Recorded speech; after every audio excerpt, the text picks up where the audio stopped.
Jacksonville Sheriff's Office on a recorded line. Yes, ma'am. Yes, ma'am. I just wanted to ask you to be clear. Do you think it's foul play? Jacksonville, Florida, a woman called police gravely concerned about her 16-year-old niece. Every day, Iyana Sawyer takes the school bus home with her sister, but on this December day, Ayana is nowhere to be found. Ma'am, I have no idea. This is not like, this is out of character for her. Okay. And for me to call you all, something's wrong. Okay. Something is definitely wrong. A highly responsible A student, Ayana had plans to be the first family member heading to college, hoping to be a doctor or a lawyer. She was the light and joy of the family. She was the reliable one, the smart one, the one that had the future ahead of her. And she just loved life. But Ayana had been keeping a secret. And that secret was that she was pregnant. Nearly 6 months pregnant. Just days before, she broke the news to her family. What she didn't tell them was the identity of the father. And Ayana was not ready to tell. Some in the family wondered if their neighbor, Kamar Humphrey, might be the father. Kamar was 20 and Ayana was only 15 when the two were involved a few months earlier. Her mother was not happy and reported it to police, who took action given Ayana's minor status. The significance of that situation was the fact that a sexual assault kit had been done during that case. The results revealed DNA not from Humphrey, but from another unidentified male, adding even more mystery to that very day Ayana disappeared off the face of the earth. The last moments that we saw her was her leaving the school right before lunch on that fateful December 19th day. It's 11 a.m. Ayana is carrying 2 bags, one for her school books, the other, detectives later learn, filled with lingerie from Victoria's Secret. By that evening, she's declared missing and police begin investigating. What we knew at this point is no one had talked to her in the family. Her cell phone had been turned off. There was no bank records of transactions. She had not picked up her last check from her job at Chick-fil-A. No one had heard from her or had seen her. Meanwhile, Ayana's mother does her own digging. After checking Ayana's computer, she discovers a document professing her daughter's feelings for a man she calls Jose. In this letter, it describes a romantic relationship between the two, sex between the two, being pregnant, and some other issues that had been going on with her younger sister as well. 3 single-spaced pages written by a love-struck teenager. I wanted to tell someone so bad, but I didn't want to get you in trouble. She had never even told her best friends who Jose was. Her family, the only person that knew who Jose was her sister. The sister had refused to reveal Jose's true identity. But as any hope of Ayana's return is lost, she agrees to tell all. And it's a bombshell. Their uncle, who's married to their aunt, had in fact been a predator and had been sexually assaulting Ayana for several years, and was in fact the father of her unborn child. Turns out Jose is actually named Jonathan Quiles, a 33-year-old man married to Ayana's aunt Naomi. They have 1 child and another on the way. A stay-at-home dad, Uncle John often watches Ayana and her sister when their mom is at work. He would take them to the beach. He actually taught Ayana how to drive. And he portrayed himself to the family as, I'm the great uncle who's here to save the world. I will be the dad figure and I will protect them. What no one knows is that the girls needed protection from him. 11 days pass with Ayana missing. Sadly, the case is turned over to homicide. And that morning we met with missing persons detective, and they passed down all the information they had about who they've contacted, her friends, her family, and the backstory about her uncle being the suspect in possibly getting her pregnant. So after getting all this information, reviewing everything, I wanted to go straight to him and talk to him first. Jonathan and Naomi invite investigators, but one thing immediately catches Detective Billy Abbott's attention. I'm talking to his wife, Naomi, and she says, you know, the only thing she took was her most prized possessions. And so I asked her, what was that? And she said, all of her Victoria's Secret underwear. Everyone in the family knew Ayana loved Victoria's Secret. And at that moment, her husband turned, laughed, and said, yeah, 38 pair. And I remember writing in my notebook, asterisk, 38 pair, question mark. Because one, you know, everyone in their family knew that she was, you know, obsessed with liking that brand. But the fact that he knew exactly how many pairs of underwear, that was a mic drop moment for me. With all eyes on Quiles, detectives search the house. They also decide to take a second look at that sexual assault kit from Ayana's relationship with Kamar Humphrey. Could the unidentified male DNA be from Ayana's Uncle John? Iyana Sawyer had been missing for 11 days, and now cops suspected they had a homicide on their hands. Hey, John, what's going on? The investigative road led straight to her uncle and aunt's home. This is crazy. Yeah. I'm gonna tell you, with regards to this here, do I think my husband is capable of any of this? No, I don't. You know, but we have a missing piece of the puzzle.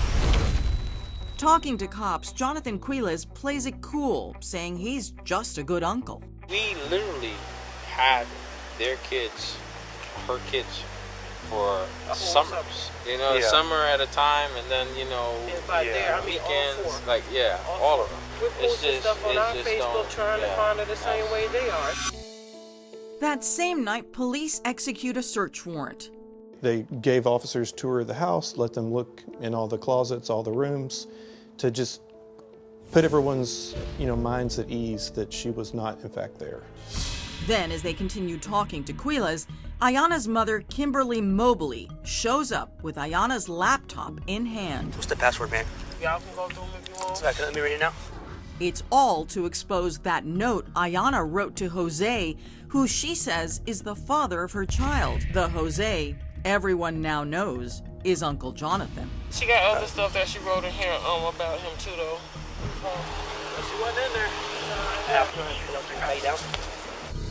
It appeared cops were ready to arrest Quiles right then, but within minutes, he's released for lack of direct evidence. All right, man, you step out. I appreciate it. Sorry, man. Days later, the case is turned over to homicide, and cops return. This time, Detective Billy Abbott has a special request of Uncle John. I thought, well, now's a great time to ask him for consent for DNA. And I asked him, do you mind providing us a sample? And he said, absolutely. Abbott rushes the DNA through for analysis. The results, a stunner. It turned the whole case around. Jonathan Quiles' DNA was found to be a match from that sexual assault kit back from March of 2018, and it was before Ayana was impregnated.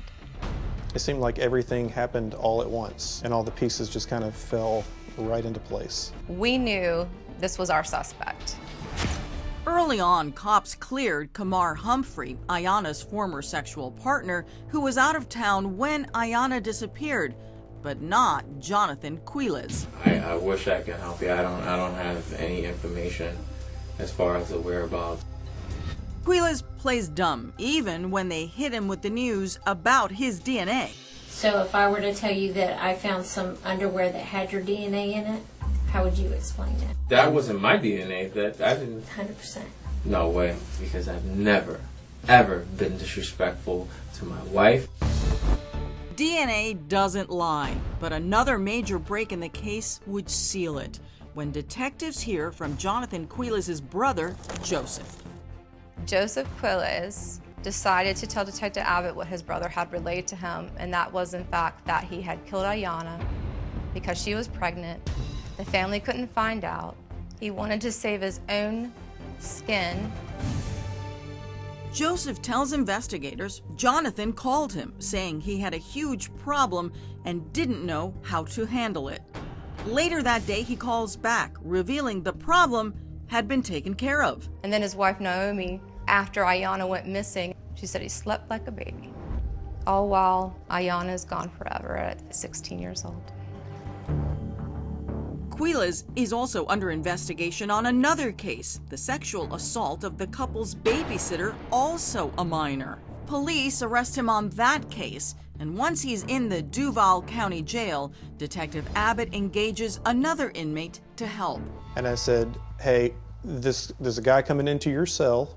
I would like you to wear a wire if you're willing, and just see if he talks about anything at all. Well, lo and behold, the second day, Jonathan Quiles told a story of nightmares. He starts talking and doesn't stop telling the informant that he lured her from school, told her, let's just go and have a few days, just the two of us, to talk about our upcoming child that we're about to have. And he was able to get her to leave school early, take her to his work at Ace Pickle Park, where he was planning her murder. He first attempts to choke Ayana, but claims he didn't have the stomach for it, so instead, he shoots her. And not only did he shoot her, he then left her there overnight, and then her remains ultimately taken to the landfill. He had tried to get Ayana to have an abortion. She wouldn't. He knew it was go time. He either had to accept his fate or try to get away with it. Police eventually gather Snapchat conversations between Ayana and her uncle, message upon message featuring sexting, jealousy, heartbreak, and threats. Sadly enough, he said the ultimate things that you never want to hear, that if she ever left him, he would kill her. Ayana had the good sense to save those messages. Tragically, it didn't save her.